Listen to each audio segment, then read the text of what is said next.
The rusted padlock clicked shut with a sound that would echo in Clara's nightmares for the rest of her life. She pressed her palm against the corrugated metal wall of the garden shed, feeling the cold seep through her thin nightgown and into her bones, and tried to understand how everything had fallen apart so completely in the span of a single evening. 3 hours ago, she had been asleep in her bed. 3 hours ago, she had still believed, foolishly, desperately, that her pack would protect her, that the child growing inside her mattered to someone other than herself. 3 hours ago, she had not yet learned what it felt like to be dragged from her blankets by wolves she had known since childhood, their hands rough on her arms, their eyes refusing to meet hers. "Please," she had begged as they hauled her down the stairs. "The baby. You're hurting me." No one had answered. Not Marin, who had braided Clara's hair for her wedding. Not old Silas, who had bounced her on his knee when she was small. Not even her mother, who had stood in the doorway of the pack house with her face turned away, as if looking at her pregnant daughter would turn her to stone. And Derek. Her mate. Her former mate. She corrected herself with a bitterness that tasted like blood on her tongue. Had watched from the porch, with his arms crossed over his chest and his jaw set in that stubborn line she used to find endearing. He had said nothing as they forced her across the frost-hardened ground in her bare feet. He had done nothing as Magnus Ironhold smiled his serpent smile and pronounced her unfit to remain among decent wolves. Tainted blood, Magnus had called it. A corruption in the womb that will poison our entire lineage if allowed to spread. Clara wrapped her arms around her swollen belly and sank to the dirt floor of the shed, her back against a stack of mildewed burlap sacks that smelled of rotting potatoes. Her baby moved inside her, a flutter of life, a tiny foot pressing against her ribs, and she choked back a sob that threatened to tear itself from her throat. "It's okay," she whispered to her unborn child, the words barely audible even to her own ears. "We're going to be okay. I won't let them hurt you. I won't." But how could she protect anyone when she couldn't even protect herself? She was 6 months pregnant, locked in a shed in the middle of November with nothing but a moth-eaten blanket and a jar of water that had already begun to ice over at the edges. The wind cut through the gaps in the metal walls like knives, and she could see her breath fogging in the darkness, and somewhere in the distance she heard wolves howling, her pack, her family, celebrating their purification of the bloodline while she froze. The first night was the longest of Clara's life. She didn't sleep. Every time she closed her eyes, she saw Magnus Ironhold's face, those pale, calculating eyes that had assessed her like livestock at auction, that thin-lipped smile that never reached beyond the surface of his skin.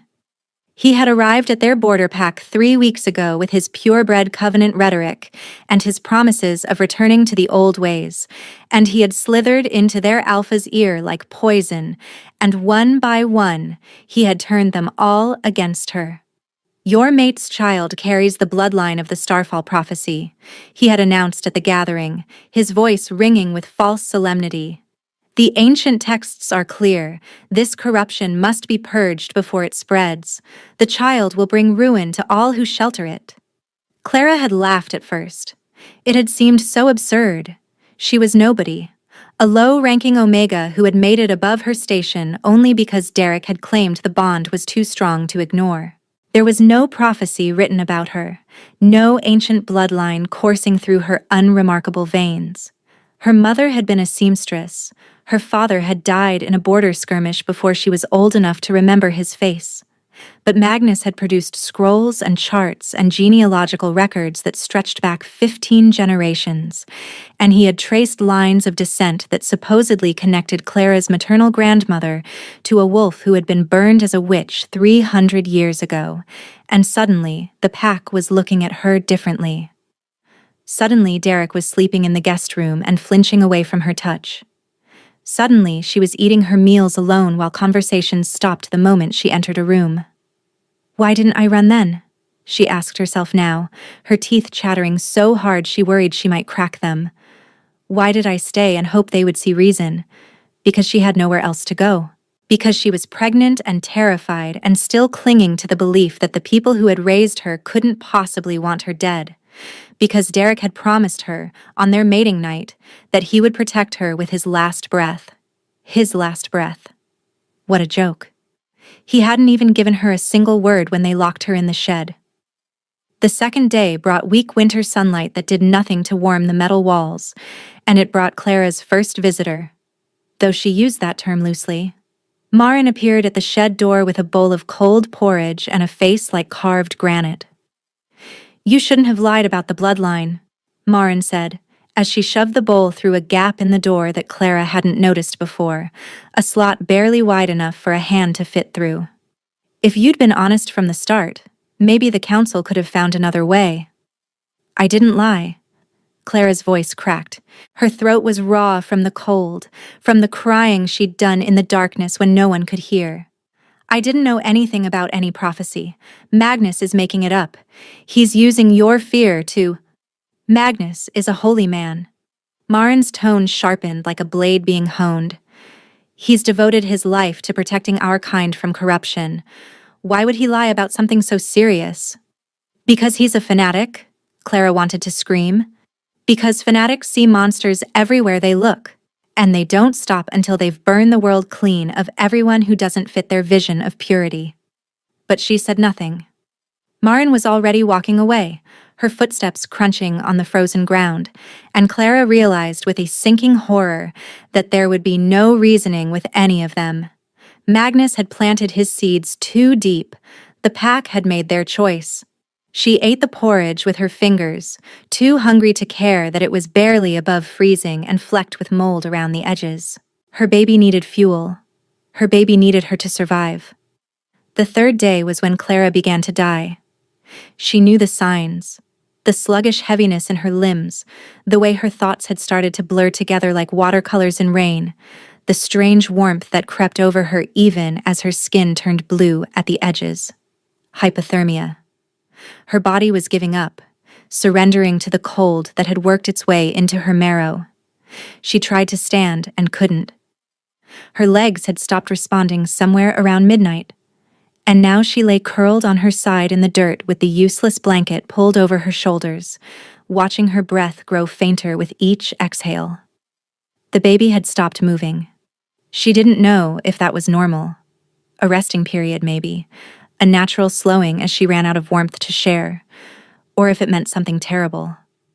"I'm sorry," she thought, pressing her hand to her belly. "I'm so sorry. I tried to keep you safe." Tears leaked from the corners of her eyes and froze on her cheeks. She couldn't feel them anymore. She couldn't feel much of anything, really, except a distant sort of grief, and a rage so immense it felt like it belonged to someone else entirely. She was going to die in a garden shed. Her baby was going to die with her. And Derek and Marin and all the others would go on with their purified lives, congratulating themselves on averting disaster, never knowing or caring that they had murdered an innocent woman and her unborn child for the crime of existing. "I hope they all rot," Clara thought with the last of her fading fury. "I hope Magnus Ironhold chokes on his holy righteousness. I hope." The sound of hooves shattered the silence. Clara thought she was hallucinating at first. The cold did that, she knew, created phantom sounds and images as the brain struggled to make sense of its own dying. But the hoofbeats were growing louder, accompanied by the rumble of voices and the metallic clatter of armor, and then she heard shouting from the pack house, confused and alarmed, and she realized with a jolt that someone had come. Someone was here.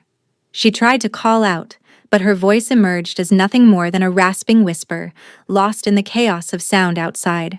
Through the gaps in the shed wall she could see torchlight flickering, dozens of torches, maybe more, bobbing in the darkness like angry stars, and the shadows of wolves much larger than any in her pack. The king. The word floated up through the fog of her dying brain, disconnected and strange. Someone had said, Derek had complained, the Alpha King, coming to check the borders. The Alpha King. Lucian Nightshade, ruler of the realm, commander of the largest and most powerful pack in existence. Stories about him filtered down to border territories in whispered fragments, that he was ruthless, That he was fair, that he had killed his own father to claim the throne, that he had never taken a mate because no wolf alive was worthy of standing beside him. Clara had never given the stories much thought. The Alpha King was a distant figure, a name invoked during formal ceremonies and border disputes, as remote from her daily life as the moon. She had never imagined she would be dying in a garden shed while he conducted his inspection mere yards away. The voices outside were growing more agitated. She caught fragments through the walls. Unexpected arrival. Not until tomorrow. Prepare the Great Hall. And then, cutting through all of it like a blade through silk, a voice that made her wolf stir for the first time in months. What is that smell? Clara's heart stuttered. The voice was deep and commanding, rough-edged like stone that had been weathered by centuries of wind, and something about it reached into her chest and pulled. Her wolf, dormant since the day Derek had stopped touching her, raised its head and whined. What? Footsteps approached the shed, heavy, purposeful, eating up the ground with the inevitability of an avalanche. Your Majesty, the inspection of the border stones can begin in the morning. I asked you a question. The voice was closer now, close enough that Clara could feel it vibrating in her bones. What is that smell? It's coming from... The footsteps stopped directly outside the shed door. Clara tried to push herself upright and failed. All she could do was lie there, shivering in the darkness, as a shadow fell across the gap in the door and blotted out the torchlight. She heard a sharp inhale, felt the moment stretch like a thread pulled too tight, and then the door didn't open. It didn't swing wide on its rusted hinges the way a normal door might. Instead, it tore off entirely, ripped from its frame with a shriek of tortured metal and flung aside like it weighed nothing at all, and standing in the opening was the largest wolf Clara had ever seen. No, not a wolf, a man. But barely, only barely, because everything about him screamed predator even in human form. He was tall enough that he had to duck to peer into the shed, broad enough that his shoulders seemed to fill the entire doorway, and his eyes were glowing. Not the subtle shimmer that came with a partial shift, but a full molten gold that cut through the darkness like twin suns, fixing on Clara with an intensity that stopped her breath in her throat. His face was all sharp angles and harsh beauty, framed by dark hair that fell past his shoulders, and his lips were peeled back in a snarl that revealed teeth already lengthening toward fangs. Clara stared at him, too frozen to move, too stunned to speak. And something happened that she would never be able to fully explain. Heat flooded her chest. It started at her heart and radiated outward in waves, like liquid gold being poured into every vein and capillary, warming flesh that had gone numb with cold and setting nerve endings alight with sensation. Her wolf didn't just stir, it lunged forward, straining against her skin, howling with a recognition that bypassed her conscious mind entirely. Mate, mate, mate. No, that was impossible. She already had a mate, had a mate, Derek, whose mark still scarred her shoulder even though the bond had withered to almost nothing. But the word kept echoing through her skull, growing louder with each heartbeat, and the man in the doorway was looking at her with those blazing golden eyes, his chest heaving, his hands shaking where they gripped the ruined frame of the door, and she watched his nostrils flare as he inhaled the scent of her. Clara's voice came out as barely a croak. Who? He stepped into the shed, and despite everything, despite the cold and the terror and the impossibility of what was happening, Clara felt no urge to flee. Every instinct she possessed was screaming at her to crawl toward him, to press herself against the wall of his chest and let his warmth seep into her bones, to bare her throat and let him. Why would the most powerful alpha in the realm be looking at me like I'm the only thing that matters? Because that's what his expression held. Not disgust at her wretched state, not pity for the pregnant Omega freezing in the dirt. Something far more dangerous, something that looked like reverence and hunger and barely contained violence all tangled together, and it was all focused on her with an intensity that should have terrified her, but instead made her feel, for the first time in months, completely and utterly safe. The Alpha King, because it had to be him, it could only be him, knelt in the filth of the shed floor without a moment's hesitation. He reached for her, his massive hands gentling as they cupped her face, tilting it up toward the torchlight spilling through the ruined doorway. Pregnant, he breathed, and his voice cracked on the word. They left you here, pregnant and freezing. A growl built in his chest, low and terrible and promising violence beyond anything Clara had ever witnessed. His eyes flared brighter, more wolf than man, and she felt the heat of his rage washing over her like a physical force. But his hands remained gentle. His thumbs stroked her frozen cheeks with a tenderness that made tears spill down her face, cutting warm tracks through the frost.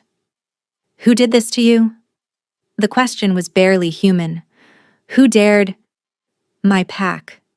The words tumbled out of Clara's cracked lips before she could stop them. My mate. My former mate. A man called Magnus Ironhold.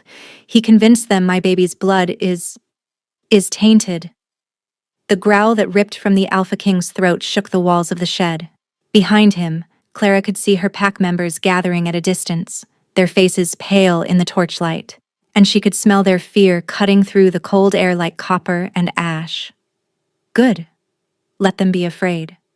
Let them feel even a fraction of what they had put her through. The Alpha King, Lucian, her mind supplied, his name is Lucian Nightshade, gathered her into his arms as if she weighed nothing, cradling her against his chest with her swollen belly protected in the curve of his body. She should have protested. She should have asked questions, demanded explanations, tried to understand why a stranger was holding her like she was made of glass and starlight. Instead, she buried her face in the crook of his neck and breathed him in. Pine and wood smoke and something darker, wilder. The scent of a winter storm rolling over mountain peaks, of ancient forests where wolves had run since the beginning of time. It filled her lungs and sank into her blood, and her wolf stopped howling long enough to sigh with something that felt terrifyingly like recognition. Home, her wolf whispered. We're home. Lucian carried her out of the shed and into the night, his body blocking the wind, his warmth seeping into her frozen flesh. Clara blinked against the sudden brightness of the torches, her eyes struggling to adjust, and found herself staring at a scene of absolute chaos. 24 wolves in royal armor stood in formation near the pack house, their expressions hard and their hands resting on their weapons. Her pack, her former pack, had gathered in a frightened cluster near the door, and at their center stood Magnus Ironhold, his pale face twisted with something that might have been fear or might have been calculation. Derek was nowhere to be seen. The coward had probably hidden the moment the Alpha King arrived. Lucian stopped walking. His arms tightened around Clara, and she felt rather than heard the rumble of his voice when he spoke. Explain. The single word fell like a headsman's axe. Now. Clara watched Magnus step forward with his hands raised in a gesture of peaceful supplication, and she watched Lucian's eyes track the movement with the fixed attention of a predator who had already selected his prey, and she realized with dawning wonder that whatever happened next, she was no longer alone. The Alpha King had come. And from the way his heart pounded against her ear, steady and fierce and possessive, she knew he wasn't going to let her go.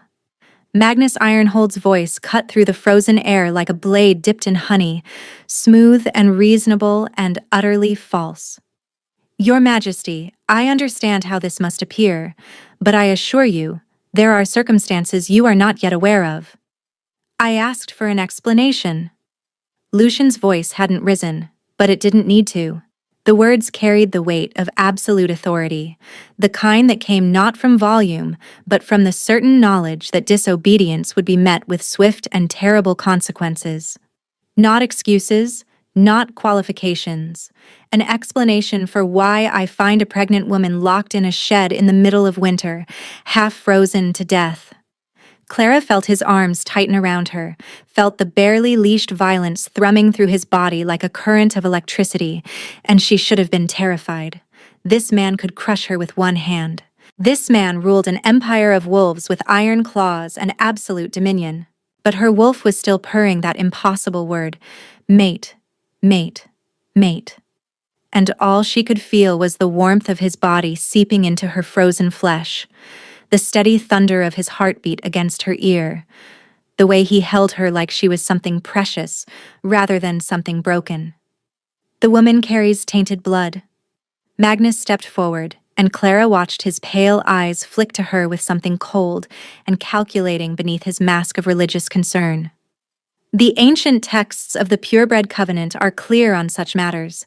The bloodline she carries is prophesied to bring ruin upon our kind, to corrupt the very foundations of our bloodline. Lucian's voice dropped to a growl that made several of the pack members flinch backward. You locked a pregnant Omega in a garden shed to freeze to death because of bloodline? With respect, Your Majesty, the purification rites require— I don't give a damn about your purification rites. The words cracked through the night like thunder, and Clara watched Magnus's composure slip for just a fraction of a second, a tightening around his eyes, a flicker of something that looked almost like fear before the mask slid back into place. She had never seen anyone speak to him that way. In the 3 weeks since his arrival, Magnus Ironhold had been treated with deference bordering on reverence, his every pronouncement accepted as holy writ by a pack, desperate to believe in something greater than themselves. But Lucian Nightshade was not looking at him like a holy man. Lucian Nightshade was looking at him like an insect that had crawled too close to something that belonged to him. Your Majesty. A new voice, trembling and thin, and Clara turned her head to see Derek emerging from the pack house doorway. Her former mate, the father of her unborn child. He looked smaller than she remembered, somehow. Diminished by the presence of the Alpha King, his shoulders hunched and his eyes darting between Lucian's face and the armed wolves surrounding them. If I might explain, you. Lucian's attention snapped to Derek with predatory focus, and Clara felt the growl building in his chest before she heard it. You're the one who marked her. It wasn't a question. Clara knew he could smell it, the fading remnants of Derek's claim on her shoulder, the bond that had withered to almost nothing over the past weeks of rejection and abandonment. She felt a flush of shame heat her frozen cheeks, though she couldn't have said why. She had done nothing wrong. She had been faithful, devoted, everything a mate was supposed to be, and Derek had thrown her away like garbage the moment Magnus Ironhold whispered poison in his ear. The bond was a mistake. Derek's voice was steady, but Clara could see the way his hands trembled at his sides. I was young, impulsive. I didn't understand what I was binding myself to, when Magnus revealed the truth about her bloodline. The truth. Lucian laughed, and there was nothing warm in the sound. You abandoned your pregnant mate to die in a shed because a stranger told you a story about ancient prophecies, and you call that truth? The Purebred Covenant has documentation going back 15 generations. I don't care if they have documentation going back to the dawn of creation. Lucian shifted Clara in his arms, adjusting his grip so that her head rested more comfortably against his shoulder, and the casual intimacy of the gesture made her breath catch. She is carrying your child, and you left her to freeze. Derek opened his mouth, closed it. His eyes darted to Magnus, seeking support, seeking guidance, and Clara watched the Covenant leader's face remain perfectly smooth and perfectly empty. Coward, she thought, and the word burned in her chest like an ember. You can't even defend your own choices without someone else telling you what to say. The mark. Lucian's voice dropped lower, quieter, infinitely more dangerous. I want it gone. Clara felt her heart stutter. What? The mark on your shoulder. Lucian turned his head to look at her, and the weight of his attention was enough to make her forget how to breathe. His claim on you. I want it gone. That's— Derek stepped forward, his face flushing with outrage. You can't just remove a mating mark. It's permanent. It's sacred. The bond. What bond? Lucian's lips curved into something that was almost a smile, but the expression held no warmth. I can smell the state of your bond from here. Wolf! It's barely a thread. It would snap if she so much as sneezed too hard. His attention returned to Clara, and his voice softened in a way that made her wolf whine with longing. Unless you wish to keep it. Unless you still want to be bound to the man who left you to die. Clara looked at Derek. Really looked at him. For the first time since they had dragged her from her bed. She searched for some remnant of the wolf she had mated. Some trace of the warmth and devotion he had promised her on the night he sank his teeth into her shoulder and claimed her as his own. But all she could see was a stranger. A small, frightened stranger who had chosen his own comfort over her life, who had watched them lock her in a shed and done nothing, who was even now looking at her with something that might have been resentment rather than regret. No. The word came out stronger than she expected, ringing with a certainty she hadn't felt in months. I don't want his mark anymore. Something flashed across Derek's face. Surprise, maybe, or wounded pride. But Clara didn't care. She was done caring about his feelings.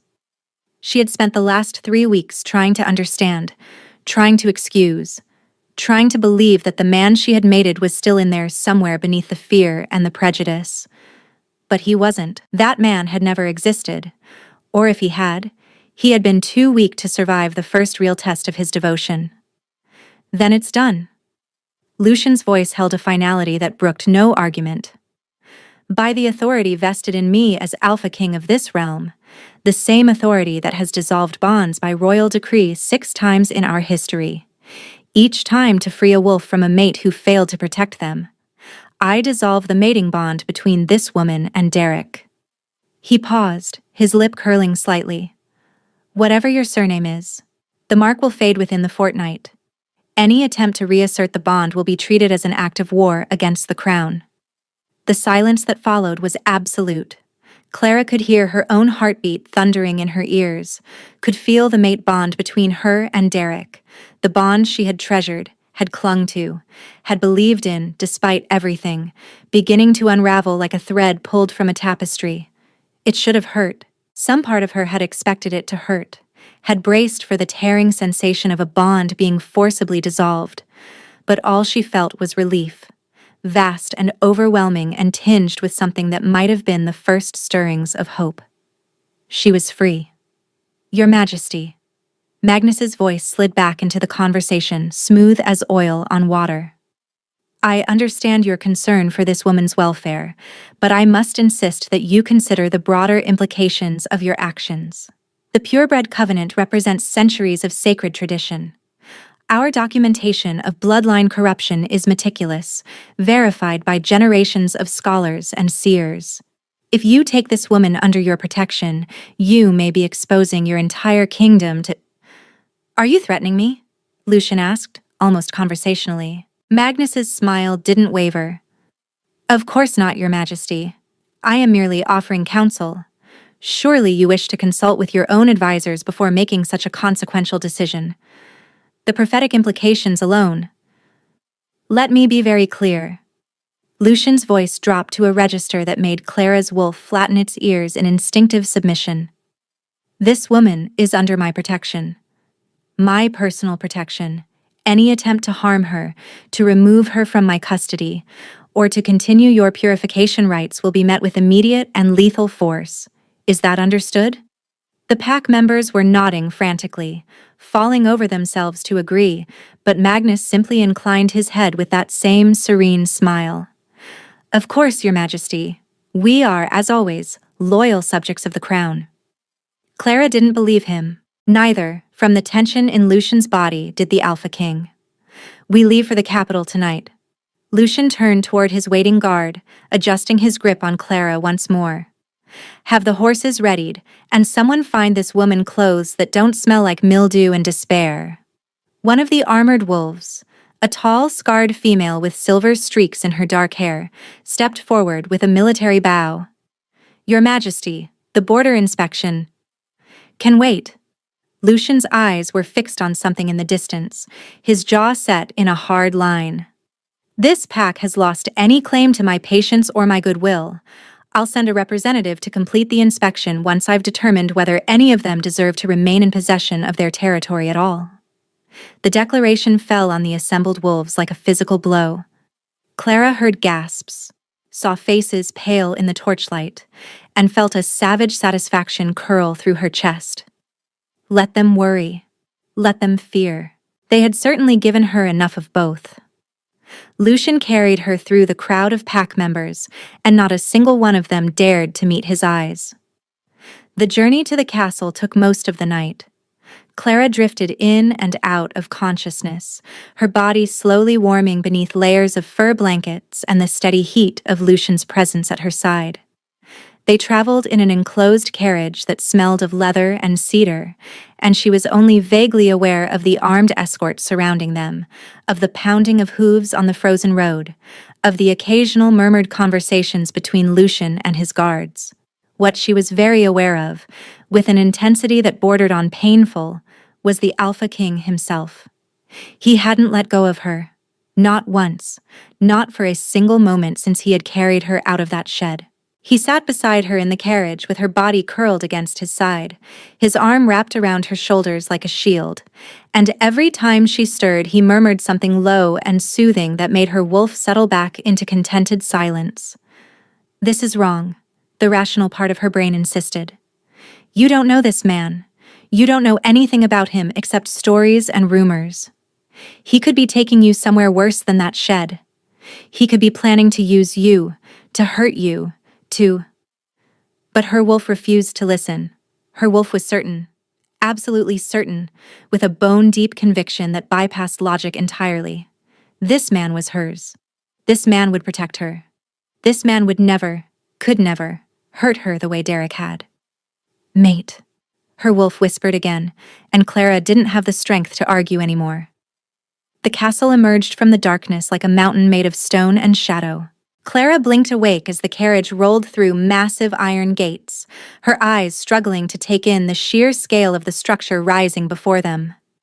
Towers stretched toward the stars, their windows glowing with warm firelight. Walls thick enough to withstand siege-surrounded courtyards, large enough to hold her entire former pack's territory. This was power. Real power, the kind that came from centuries of dominion and absolute authority. And the man who ruled it all was currently helping her out of the carriage, with hands so gentle they might have belonged to someone else entirely. "Can you stand?" Lucien asked, his voice low enough to be private. Clara tested her legs, felt them wobble like a newborn foal's. I don't know." Without another word, he scooped her back into his arms and carried her up the stairs. The interior of the castle was a blur of warm stone and tapestried walls, of servants bowing as they passed, and guards snapping to attention at the sight of their king. Clara caught fragments of whispered conversation. "Is that a woman? She's pregnant. Where did he find her?" But Lucien didn't pause to explain, didn't acknowledge any of it. He moved through the halls with the focused determination of a wolf returning to its den, and Clara could only cling to his neck and try not to think about how utterly surreal this all felt. 3 days ago, she had been a pack member in good standing, mated and expecting her first child.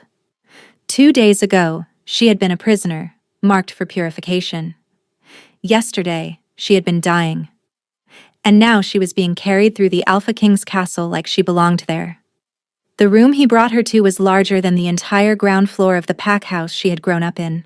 A fire blazed in a stone hearth big enough to roast an ox, casting dancing shadows over walls hung with tapestries depicting wolves running beneath full moons.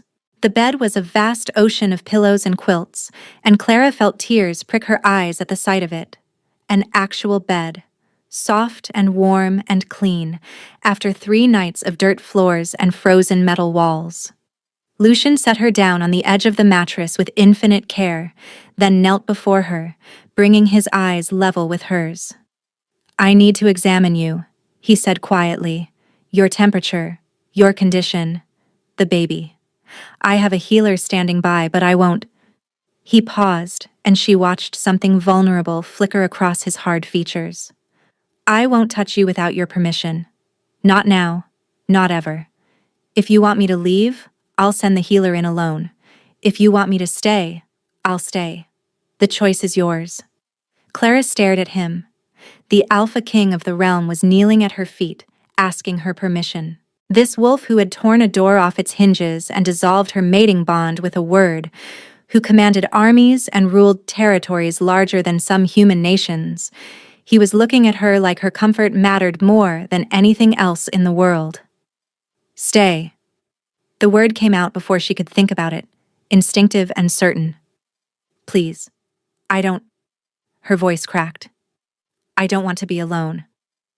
Something softened in his expression, something warm and fierce and protective. He reached up to cup her face, the same gesture he had used in the shed, and Clara felt that liquid gold heat spread through her veins again at his touch. "You won't be," he promised. "Not ever again." The healer arrived moments later, a gray-haired woman with kind eyes and clever hands who introduced herself as Miriam. She examined Clara with brisk efficiency while Lucian sat in a chair by the fire, close enough to watch, but far enough to give her space. "The baby was fine," Miriam declared. "A girl from the way she was positioned, healthy and strong despite her mother's ordeal. Clara needed warmth, food, rest, and time, but she would recover." "You're fortunate," Miriam said, her eyes flickering briefly to Lucian. "Another night in that shed, and we'd be having a very different conversation." The growl that rumbled from the Alpha King's chest made the healer duck her head and hurry from the room. And then, they were alone. Clara sat propped against a mountain of pillows, her hands wrapped around a cup of warm broth that a servant had brought, and tried to find the courage to ask the questions that had been burning in her chest since the moment Lucian had torn open that shed door. "Your Majesty." "Lucian." His voice was rough, almost urgent. "Please, just Lucian." Clara swallowed. "Lucian? Why?" She hesitated, unsure how to put it into words without sounding insane. "Why did you come for me? I know you were there for the border inspection, but the way you reacted—" He was quiet for a long moment, his gaze fixed on the fire. The flames painted his features in shades of gold and shadow, highlighting the sharp angles of his jaw, the dark fall of his hair, the barely leashed tension in every line of his body. "I scented you," he said finally, and his voice had dropped to something almost reverent. "The moment I rode through those gates, I scented you, and everything else, the inspection, the politics, the careful negotiations I'd planned, all of it vanished. There was nothing but your scent, and this pull—" He broke off, pressing the heels of his hands against his eyes. When he looked at her again, his irises were flickering between gold and something darker, his wolf rising close to the surface. "You know what you are to me." It wasn't a question. "You feel it too. I can see it in your eyes, smell it on your skin. The bond, the recognition." Clara's throat tightened. "I was already mated. I have another wolf's mark on my shoulder. How can we? The mark is fading." Lucian rose from his chair and sat on the edge of the bed, close enough that she could feel the heat of him. "By morning, it will be nothing but a scar. The bond was barely there to begin with. I could feel how thin it was, how neglected.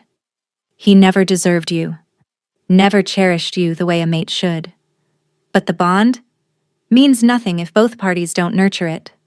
Lucian's hand rose slowly, giving her time to pull away, and came to rest against her cheek. His palm was warm, calloused from years of sword work and labor, and Clara found herself leaning into his touch like a flower turning toward the sun. A true mate bond is sacred, unbreakable. What you had with that coward was a pale imitation at best. "And what we have?" Clara whispered. "What is this?" His gaze intensified, his wolf rising close to the surface, and she felt the word before he spoke it, felt it resonating through every fiber of her being like the strike of a bell. "True." His thumb traced the line of her cheekbone, feather-light and unbearably tender. "Real. The kind of bond I thought I would never find. I had stopped looking, Clara. I had convinced myself that I was meant to rule alone, that the mate the moon goddess had destined for me either didn't exist or had died before I could find her. And then I walked into that miserable border territory and smelled you and... His voice cracked. The Alpha King of the realm, the most powerful wolf in existence, cracked like a boy on the verge of tears. I cannot lose you. The words emerged raw and broken, stripped of all pretense. I know that sounds insane. I know we've just met, that you have every reason to distrust any man who claims to want you. But I am telling you the truth, Clara. Whatever you need, whatever you want, it's yours. If you want to leave, I'll give you a carriage and an escort and enough gold to start a new life anywhere you choose. If you want to stay, I will spend every remaining moment of my existence proving that I am worthy of you. Clara's eyes stung with tears she was too exhausted to shed. Why? She didn't understand. Couldn't understand. After everything Derek had put her through, after the betrayal and the abandonment and the slow, crushing realization that she had never really been loved at all, how could she believe that this stranger wanted her? That anyone wanted her? I'm nobody. I'm a low-ranking Omega from a border pack that just tried to kill me. I'm 6 months pregnant with another man's child. Why would you? How could you? Because you're mine. Lucian's voice held no arrogance, no possessiveness in the cruel way Derek had sometimes possessed. It was simply a statement of fact, as fundamental as the rotation of the earth or the rising of the sun. Because the moment I saw you, everything I thought I knew about myself changed.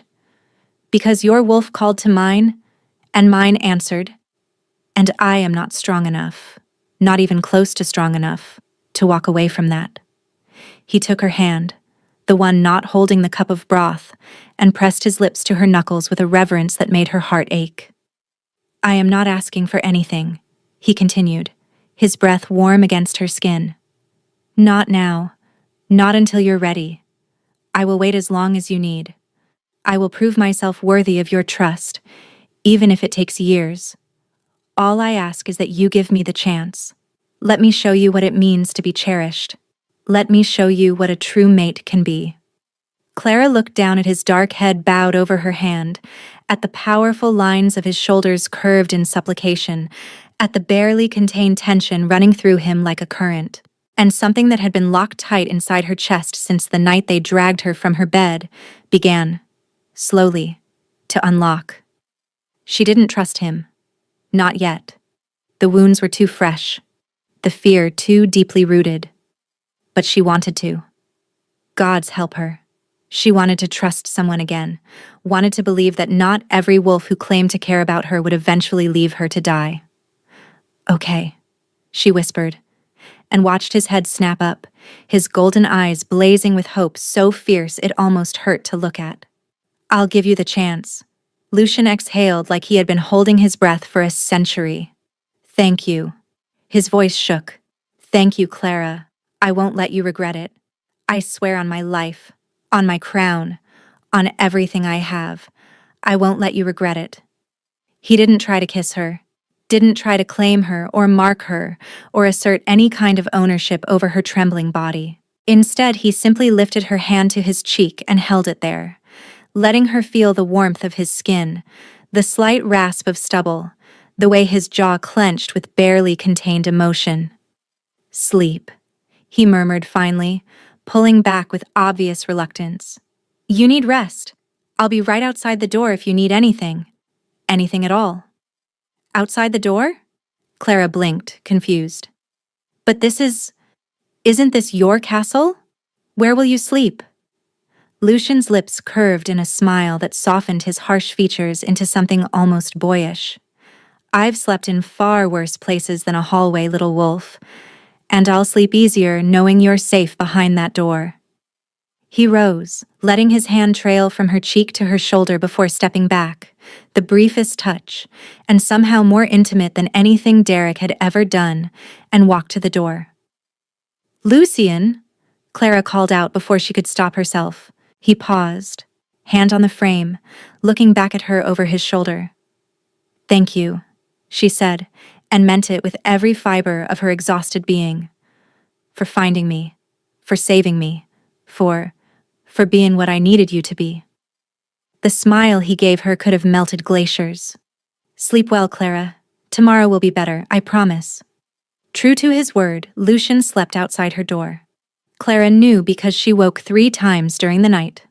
Old habits from the shed, her body jerking awake at the slightest sound, convinced she was still freezing in the dark, and each time she heard him shifting on the other side of the door.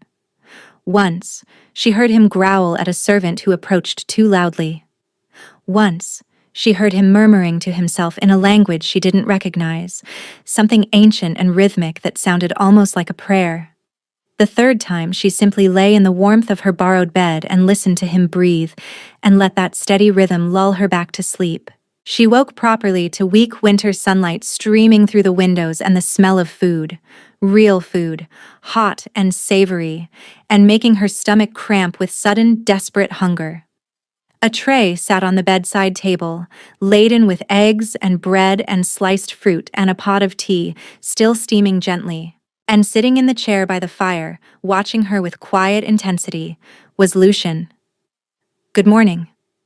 His voice was rougher than it had been the night before, thick with exhaustion and something else, something that made her wolf perk its ears and whine with longing. "How do you feel?" "Better." Clara pushed herself upright against the pillows, wincing at the lingering ache in her muscles but marveling at how much stronger she felt after just one night of warmth and rest. "How long have you been there?" "Not long. I had breakfast brought up as soon as I heard you stirring." He nodded toward the tray. "Eat. You need to rebuild your strength." Clara reached for the food with hands that only trembled slightly and nearly wept at the first bite of warm bread. It had been days since she had eaten anything that wasn't cold porridge or frozen scraps. Her baby moved inside her, kicking with what felt like approval, and she pressed her free hand to her belly with a smile.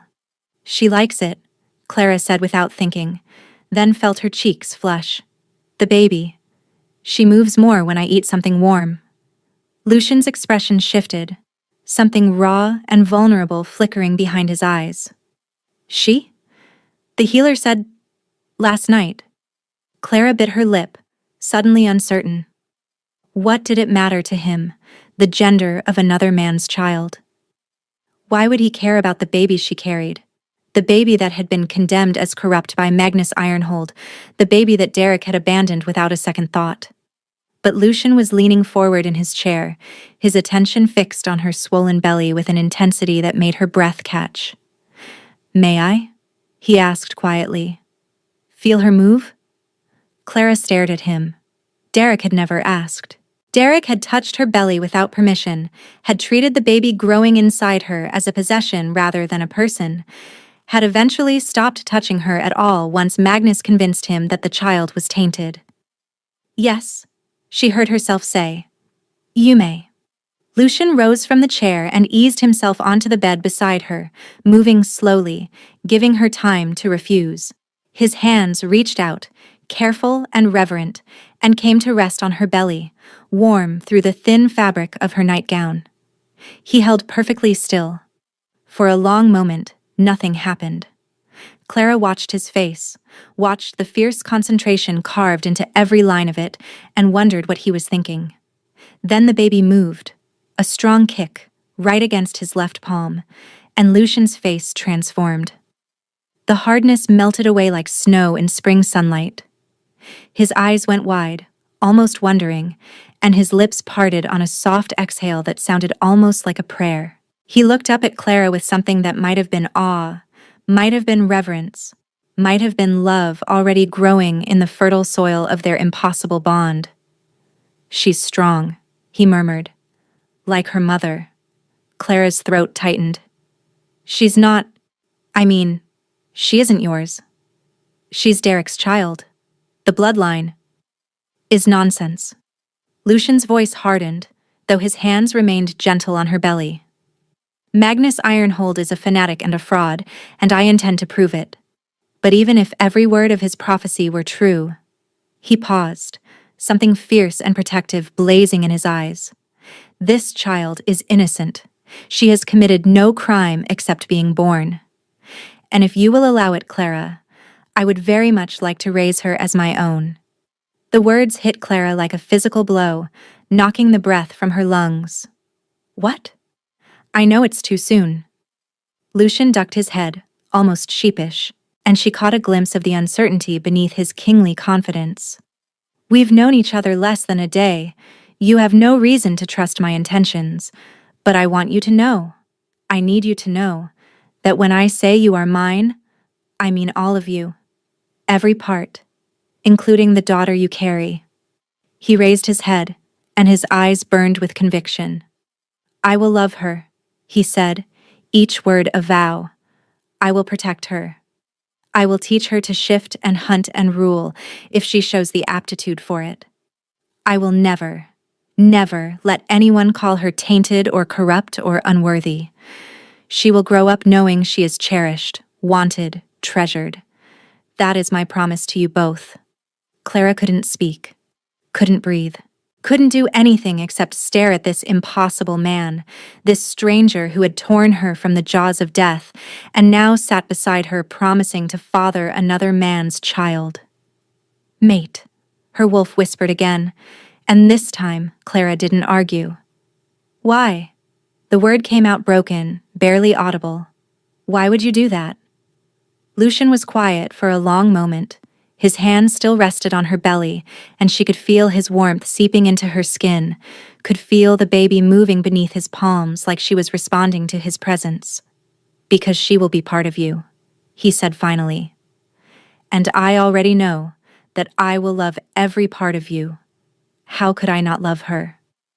The tears came then, silent and unstoppable, streaming down Clara's cheeks and dripping onto Lucian's hands, where they cradled her unborn daughter. She cried for everything she had lost, the mate who had abandoned her, the pack who had turned against her, the life she had thought she would have, and she cried for everything she was beginning, impossibly, to hope for. A future where she wasn't alone, where her child wasn't condemned, where someone looked at her like she was worth saving. Lucian didn't try to stop her tears. He simply stayed beside her, steady as a mountain, his thumbs tracing gentle circles on her belly while she wept.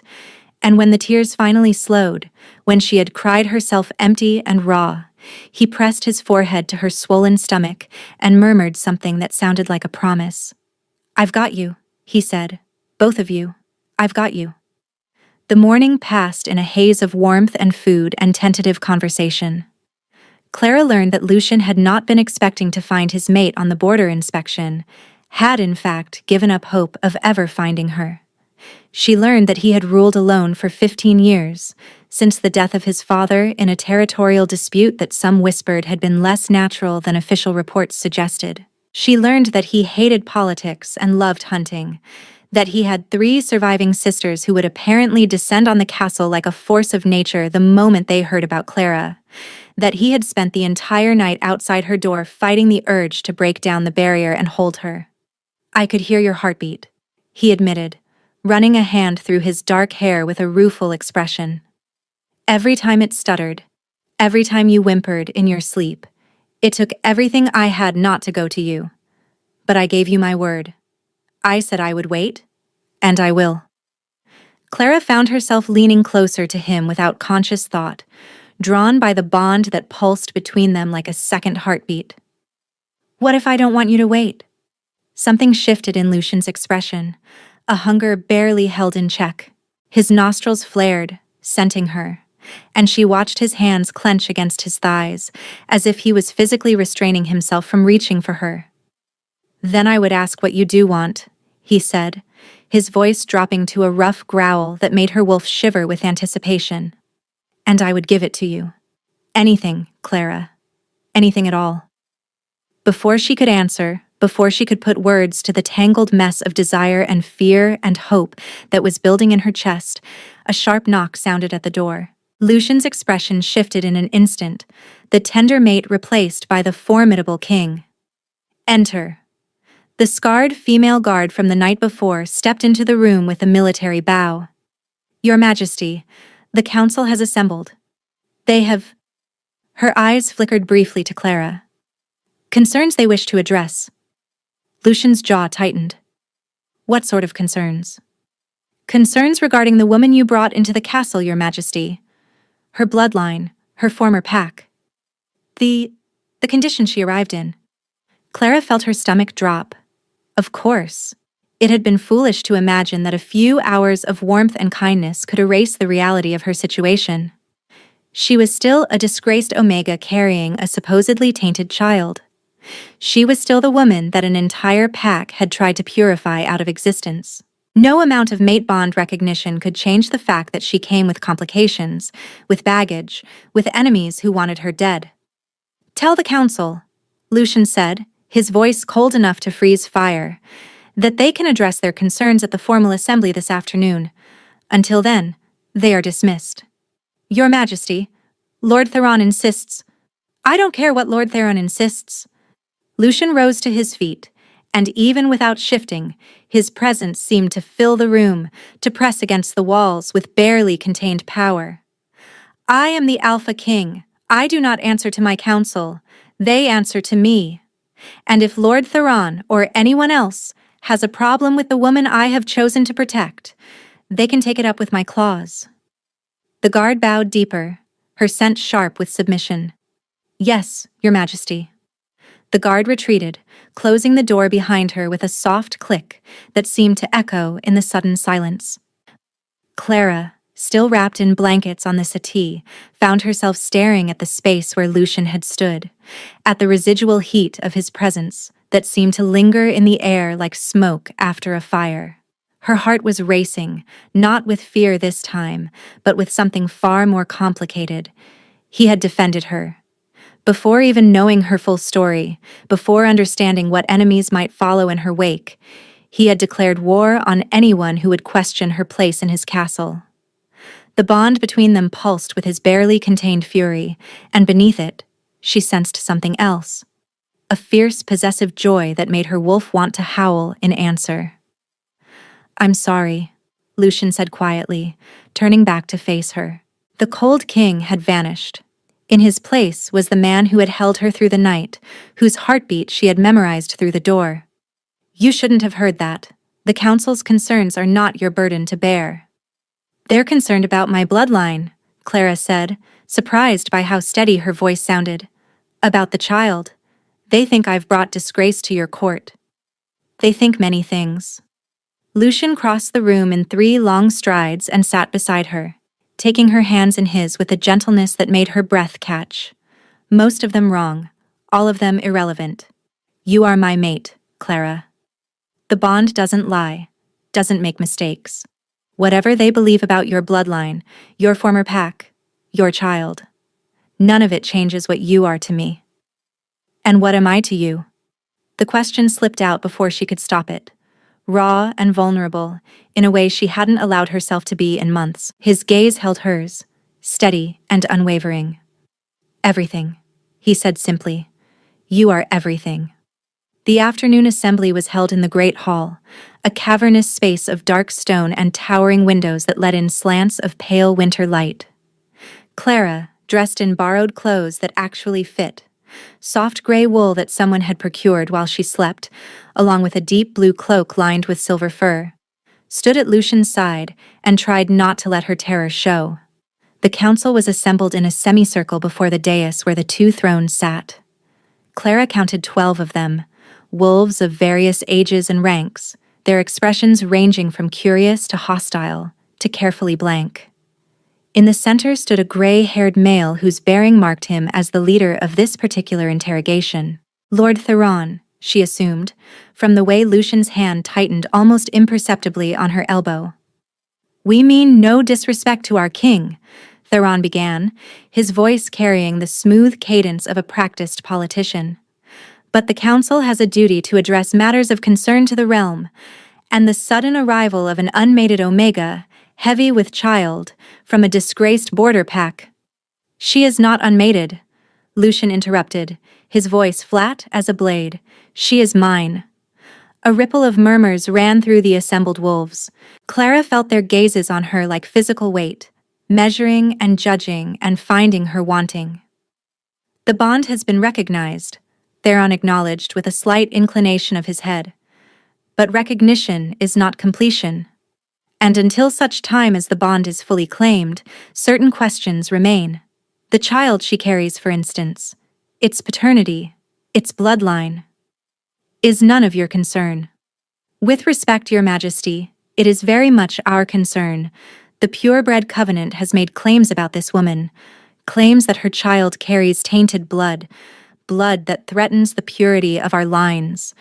If there is truth to these claims, the purebred covenant, Lucian said, and the temperature in the room seemed to drop by several degrees, is a cult of fanatics who use invented prophecies to justify murder.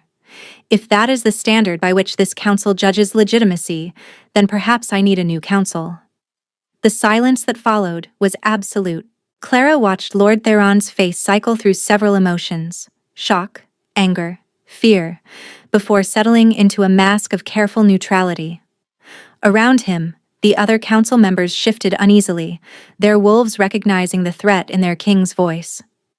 "We merely seek to protect the crown," Theron said finally. "These are uncertain times. The border pacts grow restless. Rumors spread of prophecies and purifications. If the woman at your side brings danger to—" "The only danger in this room," Lucian cut in, "is to anyone who speaks another word against my mate." He didn't raise his voice. He didn't need to. The power that rolled off him was sufficient to make several council members take involuntary steps backward, their wolves cowering before the raw dominance of their king. "This assembly is concluded," Lucian announced. "Any further concerns may be addressed to me privately, in writing, after a period of extended reflection. Dismissed." The council scattered like leaves before a storm. Only Lord Theron lingered, his eyes meeting Clara's for a brief moment before sliding away. In that glance, she read something that made her blood run cold. Not submission, not acceptance, but calculation. This wolf was not done. He was simply regrouping. 3 days passed in a strange sort of peace. Clara spent the mornings exploring the castle with Lucian at her side, learning the layout of her new home. The afternoons she spent in the library, curled up in a window seat with books about the history of the realm, the politics of the Pax, the ancient laws that governed mate bonds and successions.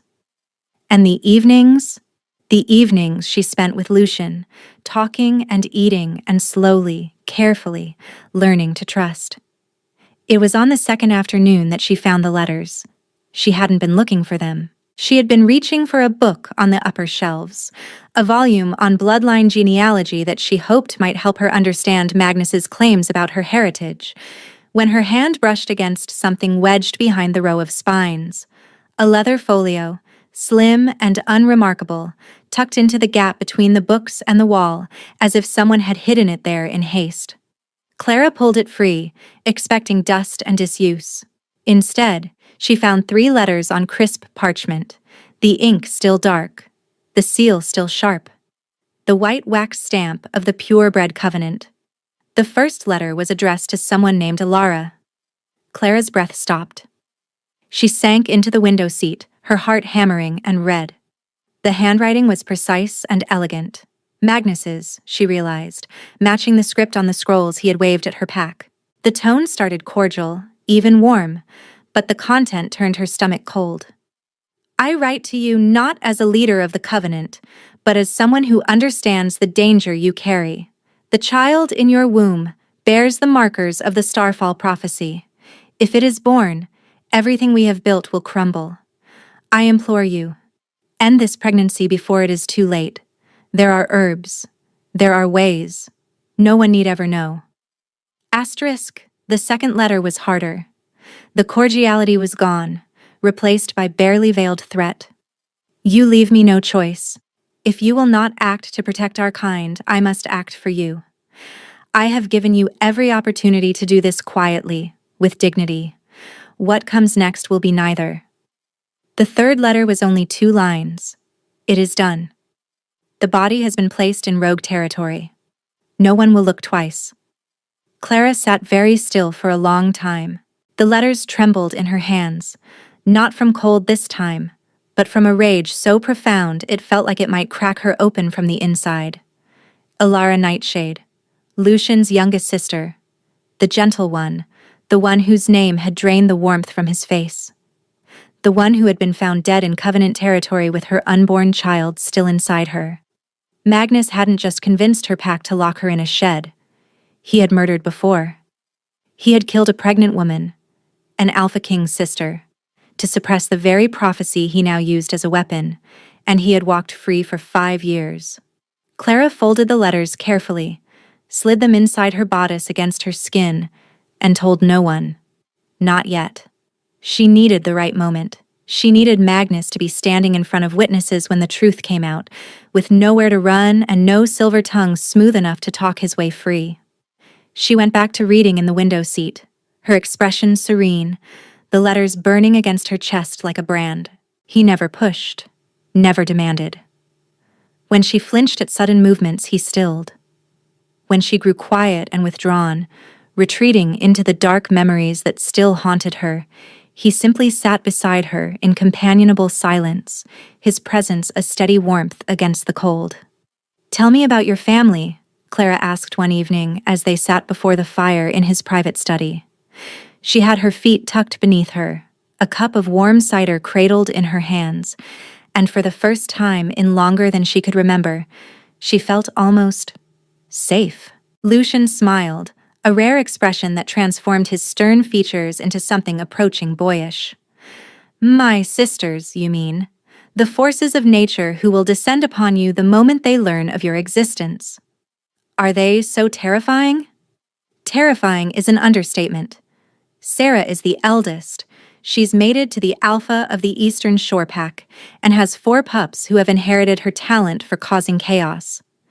Mira is the middle one, still unmated, still driving our mother to distraction with her refusal to settle down.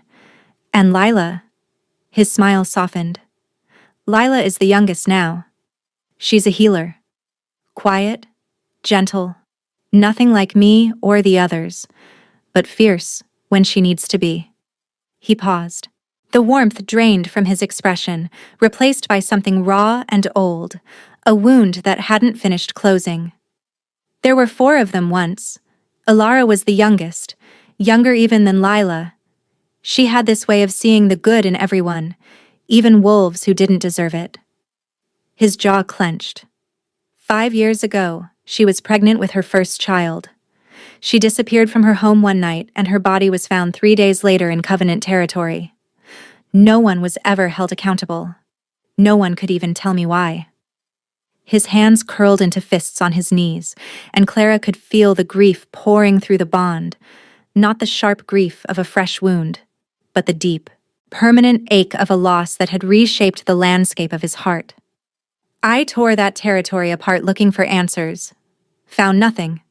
The Covenant claimed she had wandered onto their land and been killed by rogues. His voice went flat and hard. I didn't believe it then. I still don't. The silence that followed was heavy with everything he wasn't saying. Clara reached out and covered his fist with her hand, feeling the tension beneath his skin, the barely leashed rage of a brother who had failed to protect someone he loved. "I'm sorry," she said quietly. "I'm so sorry." He turned his hand over beneath hers, lacing their fingers together, and held on like she was the only thing keeping him anchored. "The others will adore you, Clara. All of them." "You sound so certain." "I am certain." He reached out and tucked a strand of hair behind her ear, his fingers lingering on her cheek.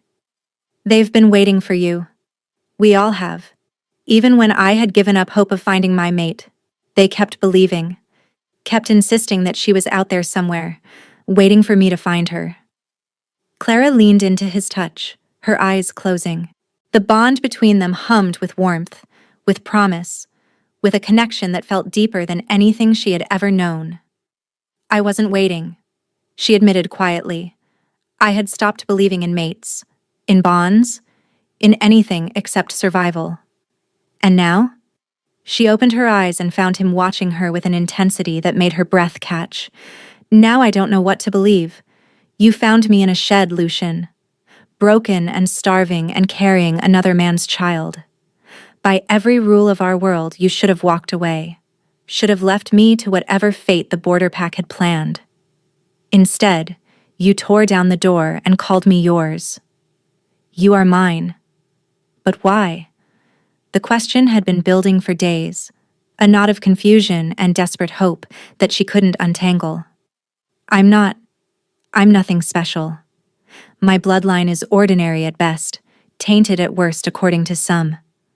I have no power, no connections, no. Lucian silenced her with a finger pressed gently to her lips. The bond doesn't lie, he said, echoing his words from that first morning. It doesn't make mistakes. I have spent 15 years waiting for you, Clara. 15 years watching other wolves find their mates while I ruled alone, wondering if the fates had simply decided that the Alpha King didn't deserve that kind of happiness. And then I walked into that border pack, and I caught your scent. And everything else. Every doubt, every question, every lonely night ceased to matter. His hand cupped her cheek, tilting her face up to meet his gaze. You are mine, because you are meant to be mine. Because when I look at you, my wolf settles in a way it never has before. Because when I hear your heartbeat, it sounds like home. I don't care about your bloodline or your former pack, or the circumstances that brought you to me. I only care that you're here, that you're alive, that I found you before it was too late. Clara felt tears prickling at her eyes. I don't know how to do this, she whispered. How to trust, how to let myself need someone again. Then let me teach you. His thumb brushed away a tear that had escaped down her cheek. Let me show you what it means to be cherished, protected, loved. Not because I expect anything in return, but because you deserve it. Because every moment of suffering you endured in that shed, every night you spent cold and hungry and afraid, I am going to spend the rest of my life making up for. She should have argued, should have reminded him that he owed her nothing, that her suffering was not his debt to repay. But the bond between them pulsed with sincerity, with a devotion so profound it stole her breath, and she found herself leaning forward instead, closing the distance between them. The kiss, when it came, was soft and sweet and achingly gentle. Lucian cradled her face in his hands like she was something precious, something fragile. And when he finally pulled back, his expression was raw and unguarded in a way she had never seen from him before. Mine, he breathed against her lips, and for the first time, Clara let herself believe it. The peace shattered on the fourth day. Clara was in the library reading about the ancient rites of mate bonding when the doors burst open and a contingent of guards swept inside. Their faces were grim, their scents sharp with tension, and behind them strode a figure that made Clara's blood turn to ice in her veins. Magnus Ironhold. He was exactly as she remembered from the night he had come to her pack. Tall and golden-haired, with features that might have been handsome if not for the cruel twist of his lips and the fanatical gleam in his pale eyes. He wore robes of pure white, the symbol of the purebred covenant emblazoned in silver across his chest, and he moved with the confident ease of a man who believed himself untouchable. Ah, he said, his gaze finding Clara immediately. There she is, the corrupted vessel. Clara's hand moved instinctively to her stomach, her wolf rising in protective fury. What are you doing here? I am here under diplomatic immunity, granted by the sacred laws of our kind. Magnus smiled, and it was the smile of a snake before it strikes. I have come to speak with the Alpha King regarding a matter of some urgency, the fate of the realm, one might say. You are not welcome in this castle. On the contrary. Magnus stepped closer, and Clara forced herself not to retreat, not to show the fear that was clawing at her throat. I am very welcome indeed. You see, there are those within this court who share my concerns about certain contaminations, who understand the danger you represent.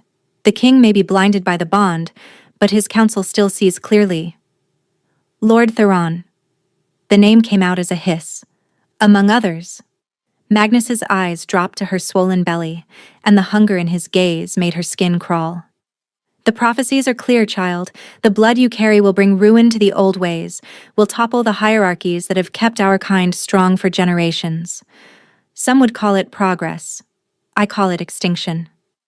The only thing the prophecies are clear about, Clara said, her voice steadier than she felt, is that you're a fanatic who twists ancient texts to justify murder. Something flickered in Magnus's pale eyes, surprise, perhaps, that she would speak to him so boldly. Then the cruel smile returned, wider than before. You found your voice, I see. The king's influence, no doubt. But voices can be silenced. He leaned close enough that she could smell the incense that clung to his robes, the underlying decay beneath. I took everything from you once, little Omega. Your pack, your mate, your home. I can do it again. And this time, there will be no shed to shelter you.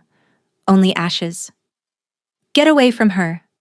The command cracked through the library like thunder, and suddenly Lucian was there, placing himself between Clara and Magnus with a snarl that made the windows rattle. His eyes were pure gold, his claws extended, his power rolling through the room in waves that sent the guards stumbling backward. Magnus, to his credit, didn't flinch. He merely stepped back and spread his hands in a gesture of mock surrender. Alpha King, how delightful to finally meet in person. You have until the count of 3 to explain why I shouldn't tear your throat out where you stand. Diplomatic immunity, Your Majesty, granted by the ancient accords that even you must honor. Magnus's smile was razor-sharp. I come in peace, to discuss matters of mutual concern, the corrupted bloodline, the threat to our realm, the purification rites that must be completed before. 1. Surely we can speak as reasonable wolves. 2. I demand the return of the woman, Magnus said, dropping all pretense of diplomacy. She is a fugitive from justice, wanted by her former pack for crimes against the bloodline. The child she carries must be purified before. 3. Lucian moved faster than Clara's eyes could track, crossing the distance between them in a blur of savage motion. His claws closed around Magnus's throat, lifting the cult leader off his feet and slamming him against the nearest bookshelf hard enough to crack the wood. Listen carefully, Lucian growled, his voice barely human. Because I will only say this once. Clara is my mate. The child she carries is under my protection. If you come near either of them again, if you so much as breathe in their direction, I will destroy you and every member of your twisted cult. Diplomatic immunity will not save you. The ancient accords will not save you. Nothing will save you from me. He released Magnus with a contemptuous shove, and the cult leader crumpled to the floor, gasping, dark bruises already forming on his pale throat. You cannot escape the prophecy, Magnus rasped, his voice ruined but his eyes still burning with fanatical zeal. The blood will be purified. One way or another, the corruption will be cleansed. Get out of my castle. This is not over, Alpha King. There are forces at work that you cannot comprehend. Allies within your own court who understand what must be done. Magnus staggered to his feet, straightening his white robes with trembling hands. The woman will be purified. The child will be destroyed. And when it is done, you will thank me for saving the realm.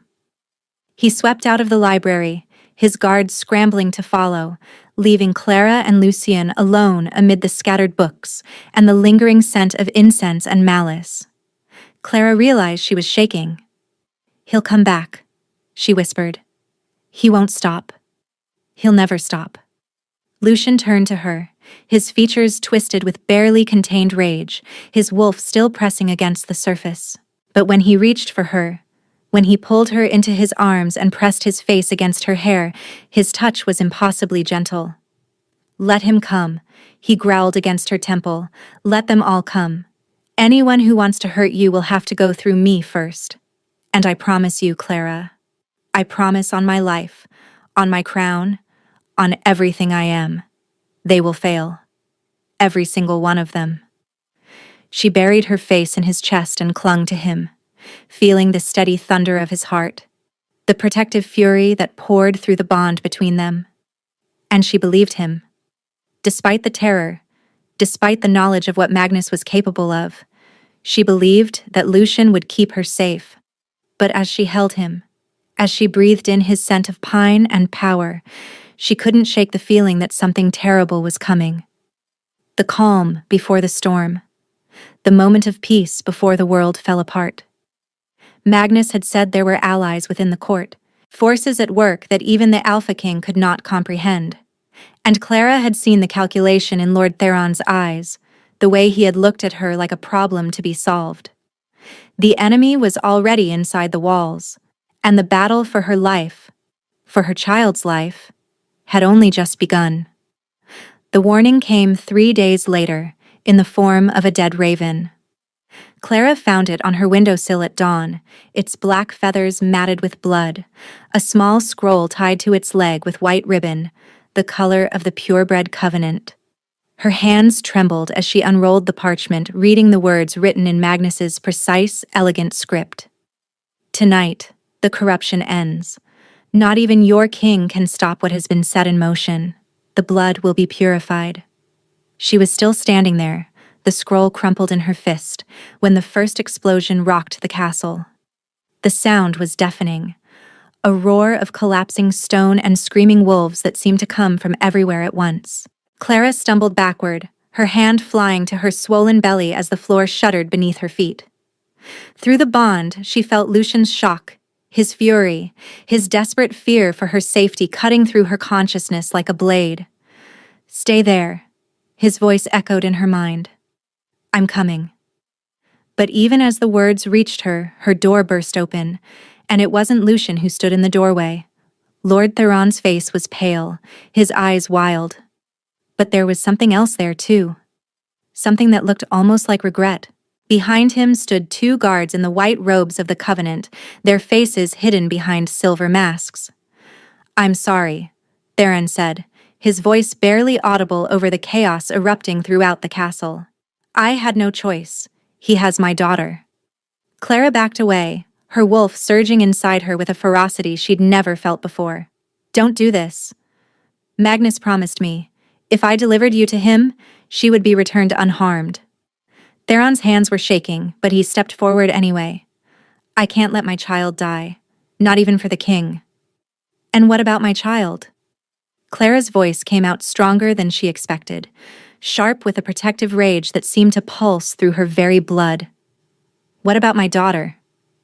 The words tore out of her with a ferocity that shocked even herself. Her daughter. The girl Miriam had confirmed on that first night. The tiny life that kicked harder when Clara ate something warm. The child that Lucian had knelt beside and promised to raise as his own. She was not a corruption to be purified. She was not a prophecy to be prevented. She was Clara's daughter, and Clara would die before she let them take her. "Seize her," one of the masked guards commanded. They moved toward her with practiced precision, but Clara didn't run. Instead, she reached for something deep inside herself, something she'd felt stirring ever since the bond had snapped into place, growing stronger with each passing day. It was like grasping lightning, like holding fire that didn't burn, and when the first guard's hand closed around her arm, she released it. The force that erupted from her was blinding. Golden light exploded outward, throwing both guards against the far wall with enough impact to crack the stone. Lord Theron stumbled backward, his face slack with shock, as Clara stood in the center of the room with her eyes blazing amber and her hands wreathed in power she didn't understand. "I am not the frightened Omega they locked in a shed," she said, her voice resonating with an authority that seemed to come from somewhere ancient, somewhere deep. "I am the mate of the Alpha King, and you will not touch my child." Before Theron could respond, before the guards could rise, Lucian crashed through the outer window in his wolf form, massive, black-furred, his jaws already bloody from the fighting below. He shifted mid-leap, landing between Clara and the others in human form, naked and savage and magnificent in his fury. "You!" he snarled at Theron, and the word carried the weight of execution. "My daughter," Theron gasped. "Magnus has my daughter. I had to. You had to nothing." Lucian's claws extended, dripping crimson. "You made your choice. Lucian! Clara's voice cut through his rage and she felt his attention snap to her through the bond. Not yet. We need to know where Magnus is. We need to end this tonight. The Alpha King's jaw clenched, every muscle in his body rigid with the effort of restraining himself. But he nodded, just once, and fixed Theron with a look that promised reckoning. Where is he? The Great Hall. Theron's voice cracked. He's taken it over. Has 24 Covenant guards, maybe more. He said he's performing the purification rites at midnight. That the child must die when the moon is at its peak. Clara looked at the window, at the moon climbing the dark sky. They had perhaps 2 hours. Maybe less. And your daughter? She's there, in the hall. He keeps her close, to ensure my compliance. Tears were streaming down Theron's face now, the face of a man who had sold his soul and found the price too high. I'm sorry, I'm so sorry, but she's only 12 years old. She's all I have left. Clara moved forward, placing herself beside Lucian despite his low growl of protest. She looked at the man who had sneered at her blood, who had questioned her worth, who had helped orchestrate her potential death, and she saw only a broken father who had made an impossible choice. We'll save her, Clara said. We'll save them both. Lucian's hand found hers, his fingers intertwining with hers in a grip that was fierce and questioning all at once. Through the bond, she felt his surprise, his pride, his overwhelming love for her capacity for mercy even now. Clara, he wants me to be corrupt. He wants me to be the monster he's made me out to be. She met his gaze steadily. I won't give him that satisfaction, and I won't let a child die because her father made a terrible choice out of love. For a long moment, Lucian simply looked at her. Then he laced his fingers through hers and held on, his grip fierce and tender at once. My queen, he murmured. It wasn't a question, it was a coronation. They moved through the castle corridors with deadly purpose, Lucian in front, Clara behind him with Theron at her side, a reluctant ally whose trembling hands betrayed his terror, but whose knowledge of Magnus's plans proved invaluable. The battle raged around them, loyal guards clashing with Covenant infiltrators, the air thick with the copper scent of blood and the acrid bite of smoke. But Clara's focus remained fixed on the great hall ahead, where she could feel Magnus's presence like a wound in the air, dark, twisted, pulsing with fanatical purpose. They found the hall doors barricaded, a dozen white-robed guards standing in formation before them. Lucian didn't slow down. He tore through them like a force of nature, his wolf form exploding outward as he ripped and slashed with savage efficiency. Clara watched without flinching. Watched and felt the protective fury that drove him, the desperation to keep her safe, and knew that she could not let him face Magnus alone. When the last guard fell, Lucian shifted back and slammed his shoulder into the barricaded doors. The wood splintered, the metal hinges screaming in protest, and then they were through. Into the great hall where Magnus Ironhold waited on the Alpha King's throne. The cult leader looked almost serene, his white robes pristine despite the chaos consuming the castle, his silver pale hair gleaming in the torchlight. At his feet, bound and gagged, knelt a young girl with Theron's dark eyes and a tear-streaked face. And behind Magnus, arranged in a semicircle with silver blades drawn, stood his remaining guards. 16 of them, their masked faces turned toward the intruders with mechanical readiness. Alpha King. Magnus's voice echoed through the hall with theatrical warmth. I wondered when you would join us. And Clara, dear, dear Clara, I see you've discovered your talents. Fascinating. The prophecy spoke of such power, but I confess I didn't entirely believe it until now. Let the girl go, Clara said, stepping forward despite Lucian's warning growl. This is between us. Is it? Magnus tilted his head, studying her with the curiosity of a wolf examining a particularly interesting prey. I suppose it is. It always has been, really? You and what you carry. What you represent. He rose from the throne, descending the steps with measured grace. Do you know why I founded the Purebred Covenant? Clara, why I've dedicated my life to preserving the old bloodlines? I don't care. You should. Because it was never about purity. His smile turned cruel. It was about power. The prophecy speaks of a child born of the Omega's gift and the King's strength, a child who will unite the Pax as never before. End the old ways. Create something new. He spat the word like a curse, something that threatens everything I've built. Alara Nightshade. Clara's voice came out steady, strong, even though her heart was pounding against her ribs. She carried the same bloodline I carry, the same gift. That's why you killed her.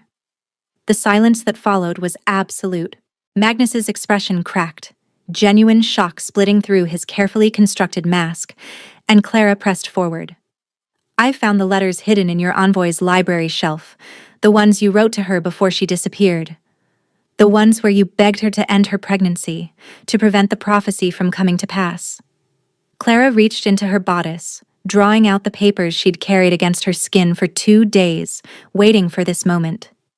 You murdered Lucian's sister, a pregnant woman, the gentlest soul in the Nightshade family, because she wouldn't destroy her child to preserve your power. How did you? You underestimated me. Clara's eyes blazed gold as she threw the letters onto the floor between them. You all did. The frightened Omega in the shed. The corrupted bloodline to be purified. The broodmare for your prophecy to destroy. She straightened her spine, feeling her wolf rise inside her, feeling the power that had been awakened by the bond humming through her veins. I am none of those things. I am Clara Duskwalker, mate of Alpha King Lucian Nightshade, mother of the child who will change everything, and I am done being afraid of you. The great hall erupted into chaos. Magnus's guards surged forward, silver blades flashing in the torchlight, but Lucian met them with savage fury, a whirlwind of claws and fangs that tore through their ranks with brutal efficiency. Lord Theron scrambled toward his daughter, cutting through her bonds with a dagger he'd concealed in his sleeve, while Clara stood her ground as Magnus stalked toward her with murder in his eyes. You think a few letters change anything? He snarled, drawing a silver blade from his robes. You think your power can stop what must be done? I've spent 30 years building the Covenant. I've eliminated every threat to my authority. I killed the King's own sister to prevent this prophecy, and I will not be undone by an Omega too stupid to know her place. He lunged at her, the blade aimed at her swollen belly, and time seemed to slow. Clara didn't run. She didn't call for Lucian, though she felt his panic through the bond, felt him fighting to reach her through the mass of guards between them. Instead, she stepped forward, into the attack, not away from it, and caught Magnus's wrist with both hands. The power exploded from her like a star being born. Golden light blazed through the hall, so bright that even the masked guards stumbled backward with cries of shock. Clara felt it pour through her, ancient and terrible and beautiful, the protective force of a mother defending her child, amplified 1,000 times by the bond that connected her to the most powerful alpha in the realm. Magnus flew backward, the silver blade clattering to the floor, his body slamming into the base of the throne with enough force to crack the stone dais. He crumpled there, gasping, his white robes torn and singed, his silver hair wild around a face contorted with disbelief. How? He rasped. You're just an Omega, just a... I am what you made me. Clara advanced on him, her eyes still blazing gold, her entire body wreathed in power that sang through her blood. Every cruelty you showed me, every piece of myself I had to find in that shed while I waited to die, it made me stronger. It made me worthy of the bond I share with my mate. She stopped before him, looking down at the man who had orchestrated her destruction. And it made me ready to end you. You can't. Magnus scrambled backward, his carefully constructed superiority crumbling into naked fear. The prophecy. The child. You need me to understand what's coming. I don't need anything from you. Clara stepped aside as Lucian appeared at her shoulder, his chest heaving, his body splattered with blood, his face a mirror of the same fierce power that burned through her. But he does. Lucian's claws closed around Magnus's throat, lifting the cult leader off the ground just as he had in the library days before. But this time, there was no restraint, no warning. Only the terrible, absolute certainty of an alpha king defending his mate. Any last words? Lucian's voice was barely human, rough with the effort of holding back his wolf's most savage instincts. Magnus's gaze found Clara's, and in his eyes she saw it. The knowledge that he had lost, that everything he'd built was crumbling around him, that the prophecy he'd tried so desperately to prevent was already unfolding. "You're nothing but a broodmare for a dead prophecy," he spat, blood trickling from the corner of his mouth. Clara looked at him steadily. Then she looked at Lucian, meeting his questioning gaze with a certainty that poured through the bond between them, steady and absolute. "For your sister," she said. Lucian's claws tore through Magnus's throat in a single, savage motion. The cult leader's body crumpled to the floor, his blood pooling on the ancient stones, his eyes staring at nothing. Around them, the remaining Covenant guards fell to their knees in surrender, their fanatical zeal dying with their leader. Clara felt Lucian's arms close around her, felt him pull her against his chest with a desperation that echoed through every strand of the bond between them. She was shaking, she realized, shaking and crying and laughing all at once, her body overwhelmed by the magnitude of what had just happened. "It's over," she whispered against his skin. "It's finally over." "Yes." His voice was ragged, rough with emotion.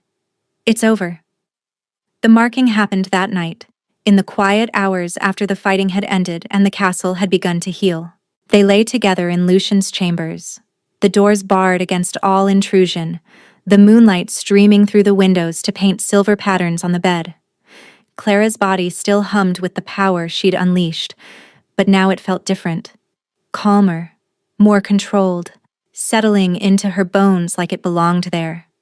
Lucian traced his fingers down her arm, his touch feather-light, his eyes dark with something that made her breath catch. Through the bond, she felt his longing, the desperate need to complete what had begun the moment he tore open that shed door and found her inside. Clara. Her name was a prayer on his lips. "Will you have me? Will you let me make you mine in every way that matters?" She answered by rising onto her knees, facing him on the bed, and tilting her neck to expose the vulnerable junction of shoulder and throat. The gesture was ancient, instinctive, an Omega's offering to her Alpha, a surrender that was also a demand. "I have been yours since the moment you said my name," she whispered. "Claim me, make it permanent." The sound that escaped him was more growl than words, and then his hands were cradling her face with impossible gentleness, his lips pressing against her forehead, her cheeks, her mouth. The kiss was tender and fierce all at once, tasting of desperation and devotion and the promise of forever. When he pulled back, his eyes had shifted fully to gold, the wolf rising to meet the moment, to perform the ritual that would bind them for eternity. "This will hurt," he said, his voice rough. "At first. I know. And then it will feel like nothing you've ever experienced. The bond, completed. Everything we are, joined together." His thumb traced her cheekbone, trembling slightly. "I've waited my entire life for this. For you." Clara leaned into his touch, feeling the truth of his words through every fiber of the connection between them. "Then stop waiting." His mouth found the curve of her neck, tongue tracing the spot where her pulse beat wildly against her skin. She felt his breath, hot and uneven, felt the scrape of teeth that made her gasp with anticipation. The bond between them blazed with shared sensation, her nervous excitement, his overwhelming need, the love that flowed between them like a river finding the sea. Then his fangs sank into her flesh.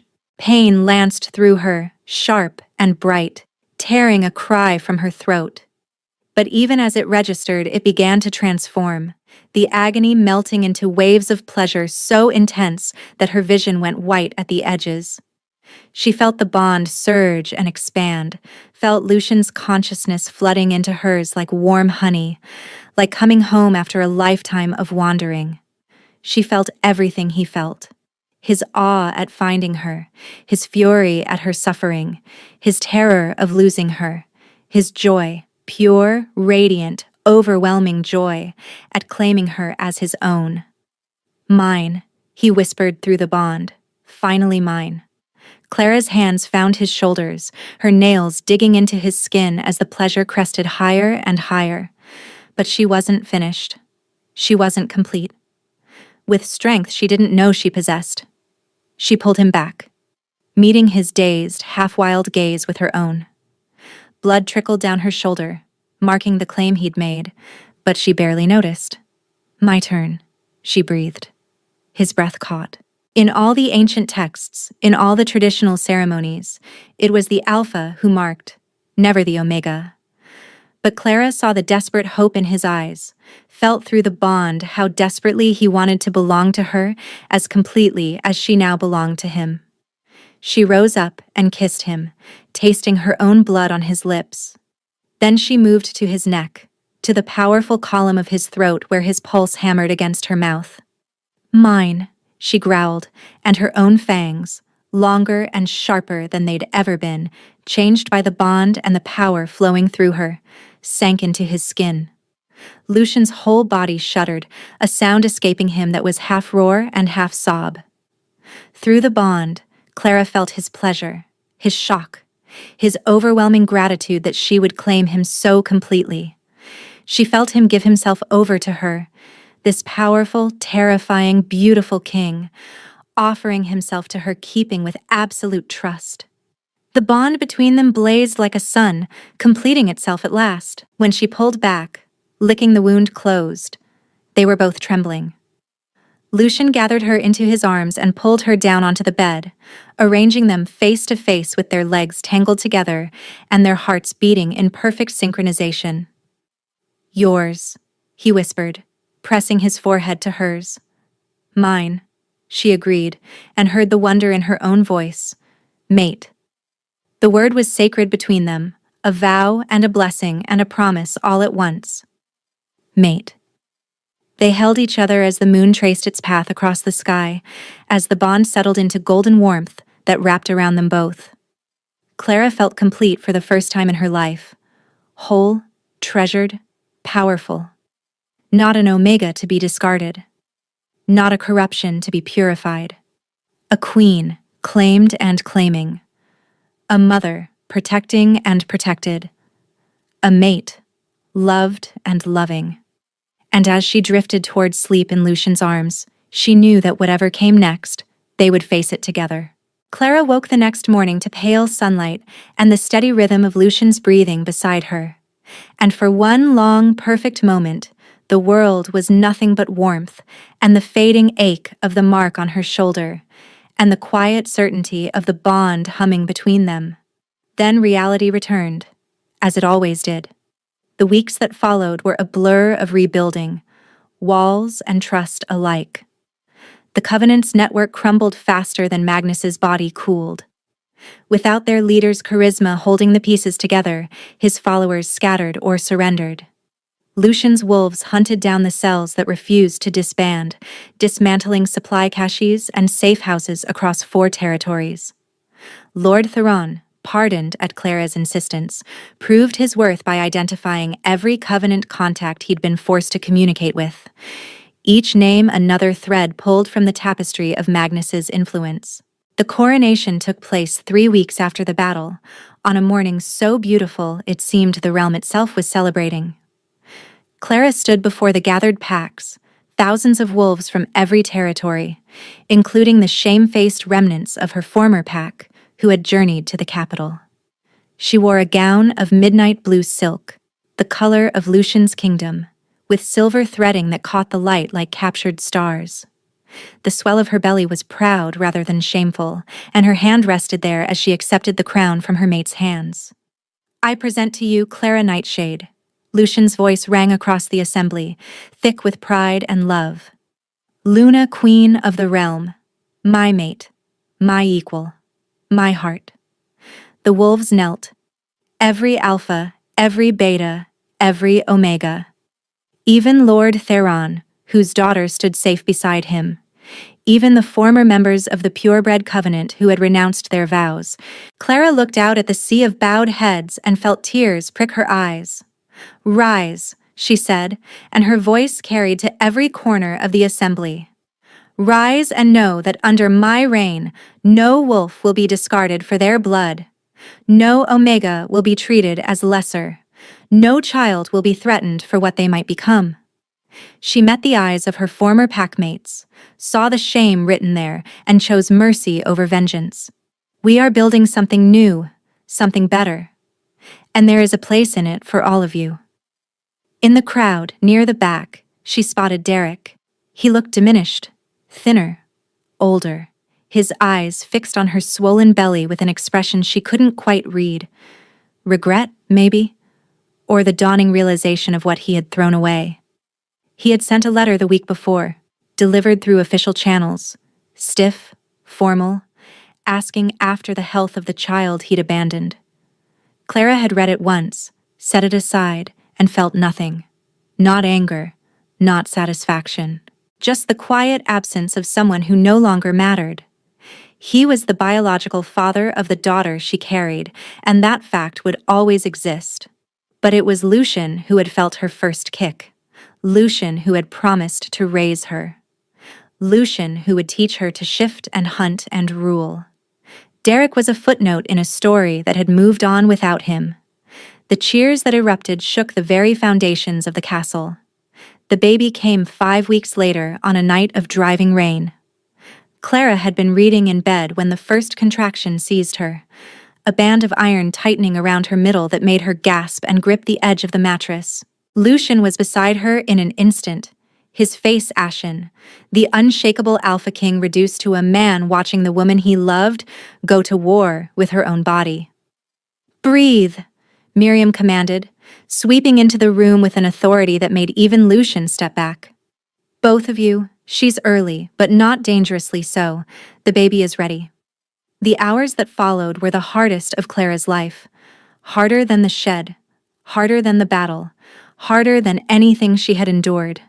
The contractions came in waves that stole her voice and her vision, and she clung to Lucian's hand like it was the only solid thing in a world made of pain. He didn't flinch when her grip tightened hard enough to bruise, didn't look away, didn't leave her side for a single moment. "I can't," she gasped at some point in the darkness, the words torn from her between contractions. "I can't do this." "You can." Lucian's forehead pressed against hers, his breath warm on her face. "You survived a shed in November. You faced down Magnus Ironhold with nothing but letters and your own courage. You can do anything, Clara, and I am right here." She screamed when the final push came, a sound that was part agony and part triumph. And then there was silence, a single suspended heartbeat of nothing, followed by the thin, furious wail of a newborn announcing her arrival to the world. Miriam placed the baby on Clara's chest and everything else fell away. The pain, the exhaustion, the months of fear and running and fighting for survival. All of it dissolved into the impossible weight of her daughter, tiny and red-faced and perfect, her little hands curling into fists, her eyes squeezed shut against the light. "A girl," Miriam confirmed, smiling, as promised, healthy and strong. Clara looked down at her daughter and wept. Not the frozen tears of the shed or the desperate tears of the battle, but the warm, overwhelming tears of a mother holding her child for the first time.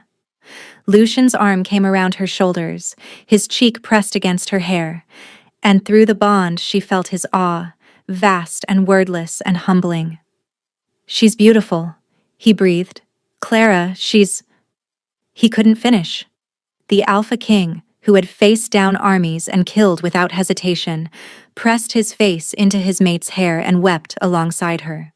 They named her that night, in the quiet hours after Miriam had checked and double-checked and finally pronounced mother and daughter both healthy and strong. "Ilara," Clara murmured, watching Lucian cradle the infant in his arms with a tenderness that made her heart ache. "For your sister." He went very still. Through the bond, she felt the grief surge up to meet the joy, the two emotions tangling together into something almost too large to contain.